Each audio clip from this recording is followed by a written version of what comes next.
Hi everyone, this is Amy, and I'd like to alter something. It's the small size that had blackberries, and I thought maybe I could make something out of this. So that's the basis. It's going to be a shadow box, kind of a fairy shadow box, and I'm using two Stamper's Best stamps today. The first one is going to be the Art Deco floral borders, and I'm going to use this top one up here. That's going to be for a background stamp. And the other one is from the Butterfly Fairy set, and I'm going to be using this fairy down here. So let's get started. Got some cardstock 4x4 inches cut, and this is going to be for my background. My Memento ink. Dye won't come off on your markers or whatever you decide to color it with. So I'm going to get my stamping mat and I'm going to stamp her. And the thing about these Stamper's Best stamps is there's such a deep etch that they come out looking really nice. There's never any edges or parts that you don't want showing.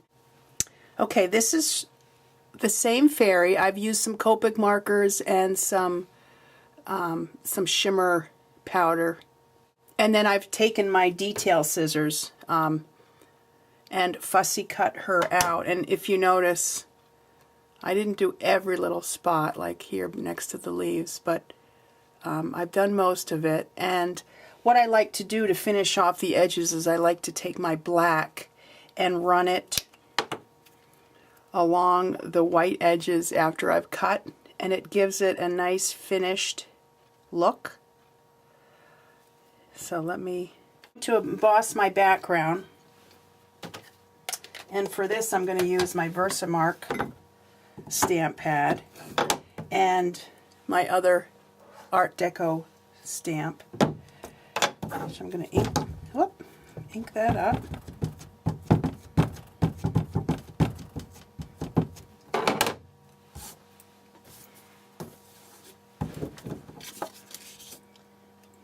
I'm going to put this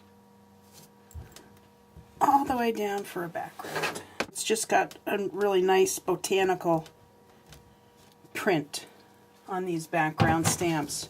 So I've got my embossing tray, and what I'm going to be doing is using this spring leaf green embossing powder. You see that? Oh, my shadow is... There we go. Now I'm going to emboss this and just... I like her next to that. So what I'm going to do... Now I haven't done this before, so I really hope this works. Like that. Place her on these foam squares because I want her to be sticking up quite a bit. And I'm going to place her in the background like so. And the next thing I'm going to do is, I like this green ribbon, so I think I'm going to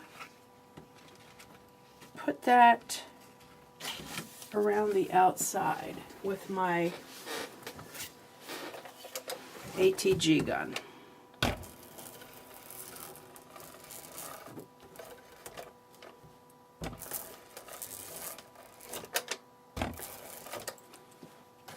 Well, it's not really going to go along the outside, but it's going to go along the inside, lined up with the top.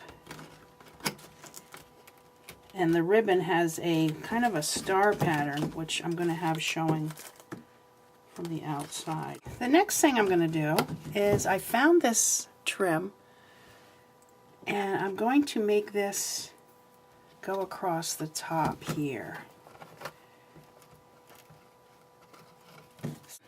Let's see, what does she need? I also got some assorted flowers, and I got this gorgeous heart trim. I think I'm going to put this along the top. And the last thing I'm going to do is I'm going to add some flowers. Let's see. I might add some at the top.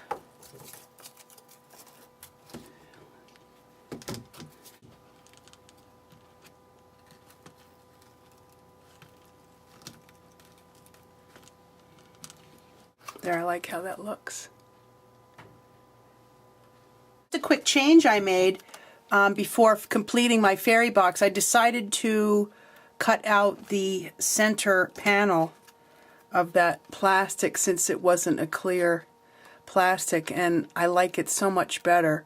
And I added some bling in the background, and I also added some pearl bling down at the bottom, so still snaps closed. So next time you throw away a package, think about, maybe I can do something with that, and be creative, and happy scrapping, and good night everyone.